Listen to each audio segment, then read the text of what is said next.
Food కావాలంటే ఫోన్లో app open చేసి ఆర్డర్ ఇస్తే ఇంటికి వచ్చి ఇచ్చిపోతుర్రు. ఆన్లైన్లో యాప్లో ఏదైనా వస్తువు బట్టలు బూట్లు ఏవైనా సరే గిట్లా ఆర్డర్ పెడితే గట్ల డెలివరీ ఇస్తున్నారు. అవి చూసే ఇన్స్పైర్ అయినరో ఏందో కానీ ఢిల్లీలో ఓ గ్యాంగోళ్ళు ఒంటెలతోటి లిక్కర్ స్మగ్లింగ్ చేసి పట్టుబడ్డరు. ఒంటెలతోటి లిక్కర్ స్మగ్లింగా అని అనుకుంటున్నారులే. గీ ముచ్చట చూడు పోరి పురాగా అర్థమవుతుంది. ఫుడ్ డెలివరీ యాప్లు 10 నిమిషాలలో ఇంటి సరుకుల డెలివరీ యాప్లను చూసి ఇన్స్పైర్ అయ్యి వీళ్ళు కూడా క్యామల్ బూజ్ ఎక్స్ప్రెస్ అని కొత్త స్టార్టప్ కింద తెరిచిరా. ఎట్లా లేకుంటేంది ఢిల్లీ నుంచి హర్యానా ఫరీదాబాద్ నుంచి షేను శెల్కల బాటలల్లో ఒంటెల మీద కేసుల లిక్కర్ బాటిళ్లను ఢిల్లీకి స్మగ్లింగ్ చేసుకుంటా పోలీసులకు దొరికింది బ్యాచ్. 2 ఒంటెల మీద 42 కేసుల లిక్కర్ సీసాలను సంచుల పెట్టి పట్టుకొస్తున్నారట.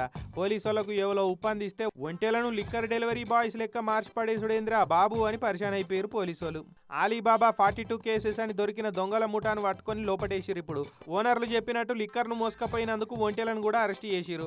ఓ మేమేం తాగలేదా సార్లు, మా జిడ్డు మొఖం ఓనర్ గారు మాకు నీళ్ళే సరిగా దాపరు, లిక్కర్ ఏడా దాపిస్తారు సామి, మేము జస్ట్ క్యారియర్సే అని లోపల ఫీల్ అయినట్టున్నాయి పాపం. అయితే ఢిల్లీ కంటే హర్యానాలో మందు రేట్లు జర తక్కువనట. అందుకే ఆడికించి లిక్కర్ను ఇట్లా ఒంటెల మీద ఎవరికి అనుమానం రాకుండా తీసుకొచ్చి ఆన్లైన్ యాప్ల లెక్క డెలివరీ ఛార్జెస్ లేకుండా అమ్ముతున్నారట. అందుకే అనేది కిత్నే తేజస్వీలోగా అమారే పాస్ అని.